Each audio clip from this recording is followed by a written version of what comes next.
Saudara-saudari, Bapak Ibu, adik-adik, para sahabat Yesus di Paroki Santo Yosef Medari dan di Stasi Santo Maseyegan, dan juga para sahabat Yesus dimanapun Anda berada, salam sehat, semangat selalu. Marilah kembali kita belajar ilmu sejati pada hari Sabtu tanggal 20 Februari tahun 2021, hari Sabtu sesudah Rabu Abu. Marilah kita mengawali belajar ilmu jati kita dengan berdoa dalam nama Bapa, Putra, dan Roh Kudus. Amin. Allah Bapa yang kekal dan kuasa, perhatikanlah kelemahan kami dan bantulah kami dengan kekuatan rahmat-Mu, dengan pengantaraan Yesus Kristus Putra-Mu Tuhan kami, yang bersama dengan Dikau dalam persatuan Roh Kudus hidup dan berkuasa, Allah sepanjang segala masa. Amin. Para sahabat Yesus yang terkasih, kita akan bersama-sama belajar ilmu sejati dari Injil Yesus Kristus menurut Lukas bab 5 ayat 27 sampai dengan 32. Sekali peristiwa Yesus melihat seorang pemungut cukai yang bernama Lewi sedang duduk di rumah cukai. Yesus berkata kepadanya, "Ikutlah aku."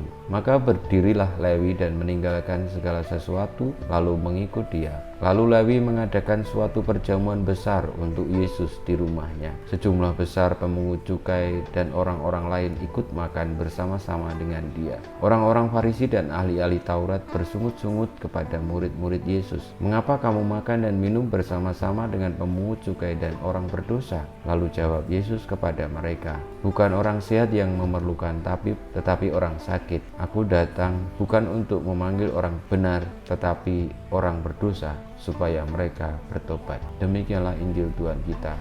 Terpujilah Kristus.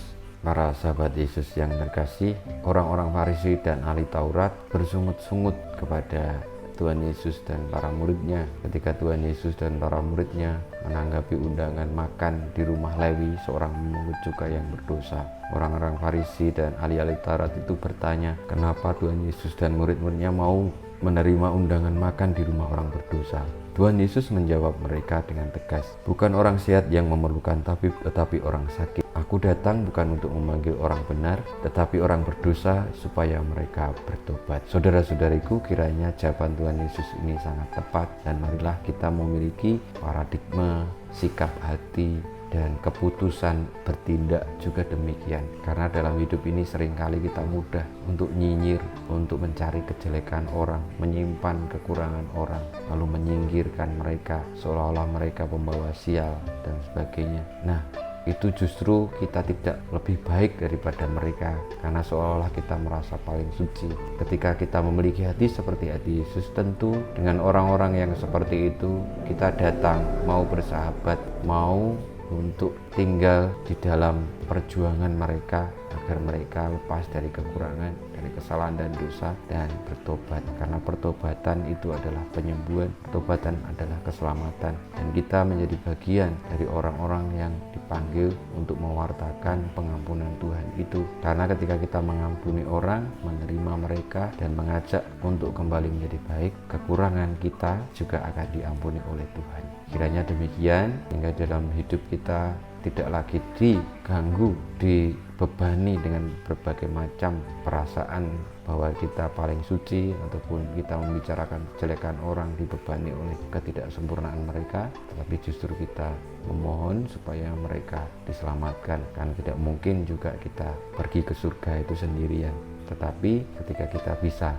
memberikan jalan surga kepada orang berdosa, saat itulah surga sudah pasti juga untuk kita. Kemuliaan kepada Bapa dan Putra dan Roh Kudus, seperti pada permulaan, sekarang, selalu, dan pada segala abad. Amin. Ya Yesus, jadikanlah hati kami seperti hati-Mu. Tuhan bersamamu dan bersama roh kita semua hidup kita. Perjuangan kita untuk memiliki hati yang penuh pengampun seperti Tuhan Yesus, dan juga memiliki semangat tobat, bahwa kita juga orang berdosa yang memerlukan pertobatan, senantiasa dibimbing, dilindungi, diberkati oleh Yang Maha Kuasa, Bapa, Putra, dan Roh Kudus.